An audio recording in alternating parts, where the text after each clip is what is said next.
দেখবেন যে অনেকে বলে না যে শনির প্রবেশ হয়েছে মানে আপনার ঘরে কারণ কোনো না কোনো সিনিয়র ব্যক্তির মৃত্যু হবে, আপনার ঘরে মৃত্যুর প্রবেশ হবে, এই হবে। কিন্তু শনি মৃত্যুর জন্য দায়ী না, শনি কখনো কারোর প্রাণী নেয় না। তো আমাদের মধ্যে একটা ভয়ঙ্কর ধরনের প্রথা রয়েছে, মানে চিরাচরিত মনোভাব রয়েছে, মিথ রয়েছে যে যে কোনো না কোনো কারণে আমাদের লাইফে মৃত্যু হলে পরে শনি তো আশপাশে ছিলই, এরকমটা কখনোই নয়। অনেকে বলে সাড়ে সাথীতে আপনার ঘরে মৃত্যু ঢুকবে। ব্যাপারটা হচ্ছে ছেলের লাইফে সাড়ে সাথী এসছে, ছেলের বয়স 50 বছর, বাবার বয়স 80 বছর বা 85 বছর, তো সেখানে মৃত্যু আসাটাই খুব স্বাভাবিক। সাড়ে সাথী না থাকলেও মৃত্যু আসতো যদি একটু লজিক্যালি ভাবেন।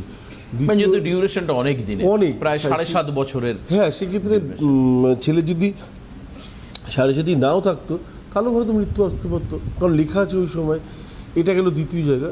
আর ফার্স্ট যেটাকে নিয়ে আমার মনে হয় যে ভাবনা চিন্তা করা উচিত, একজন মানুষ বা একজন কী বলে প্রকৃত মানুষ হতে গেলে পরে সোনাকে যেরকম বারবার পোড়ানো হয়, তারপরে বাড়ি দিতে দিতে দিতে আলটিমেটলি একটা অলঙ্কারে পরিণত করা হয়। আমাদের লাইফে ভগবানও আমাদের অলঙ্কার হিসেবেই পৃথিবীতে পাঠিয়েছেন, কিন্তু সেই সেন্স বা সেই জ্ঞান যেটা আমাদের মধ্যে থাকা উচিত, পারিপার্শ্বিককে যে মনোভাব রাখা উচিত বা গুরুজনদের প্রতি যে সৎ ব্যবহার বা টাকাকে যেরকম গুরুত্ব দেওয়া উচিত, যেগুলো আমাদের মধ্যে থাকে না একদম। কি বলবো, যখন আমরা লাইফে পেতে আরম্ভ করি জিনিসগুলো, তখন আমাদের মধ্যে এইগুলো দৃষ্টিভঙ্গি একদম থাকে না যে টাকাকে গুরুত্ব দেবো, কার দরকার, কী দরকার, কখন দরকার, কোনো বন্ধুর দরকার দিয়ে দিলাম।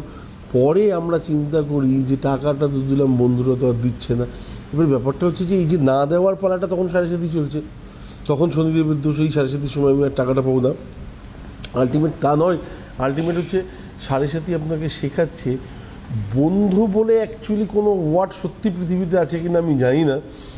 যদি থাকে তাহলে আমার মনে হয় যে যাকে ফোন করবেন রাত্রিবেলায়, রাত 2টোর সময় আপনার ফ্যামিলিতে একটা ফোন করবেন যে তুই রাখ ফোন, আমি আসছি, রাত 2টোর সময় দরকার আছে, সে যদি চলে আসে তাহলে সে বন্ধু না, সে ফ্যামিলি মেম্বার অ্যাকচুয়ালি আপনার, মানে নিজের একদমই অন্তরঙ্গ।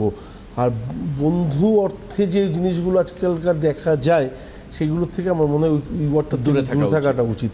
হ্যাঁ, এটা গেল দ্বিতীয় জায়গা। তৃতীয় হচ্ছে যে ওই টাকা না পাওয়ার যে দুঃখটা, যেটা আপনি লোকে বলেন না পুত্র শোক, তার থেকেও বড় অর্থ শোক, যেটা আপনি সারা জীবন কোনোদিন ভুলতে পারবেন না।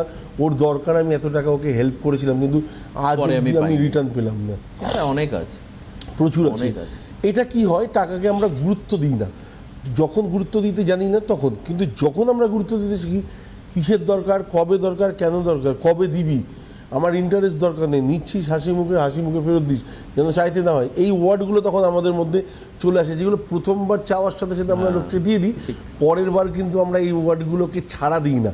কিন্তু দেওয়ার পরেও অনেক সময় দেখা যায় যে রিটার্ন পাচ্ছি না, কারণ হচ্ছে সেখানেও কোথাও না কোথাও বিশ্বাস প্রথম সাড়ে সাথীতে শিখিয়েছিল যে টাকা কতটা গুরুত্বপূর্ণ। দ্বিতীয়, তার মানে শনি কি তাহলে তুমি বলতে চাইছো টাকার ভ্যালু বুঝতে সাহায্য করে? শুধু টাকা না, মানুষের ভ্যালু বুঝিয়ে লাইফে।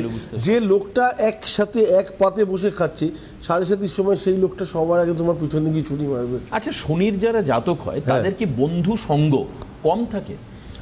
তারা একটু ইন্ট্রোভার্ট হয়, হ্যাঁ একটু হয়, তাদের দূরদর্শিতা অনেক থাকে। তারা কি খুব বুঝে চলে জীবন? একদম। তুমি দেখো না, লগ্নে যাদের শনি থাকে, তুমি তার সাথে কথাই পারবে নাকি, তার সাথে বুদ্ধিতে পারবে না, তুমি 10টা কথা বলবে তাকে, সে হয়তো একটা রিপ্লাই দেবে, তুমি চুপ হয়ে যাবে।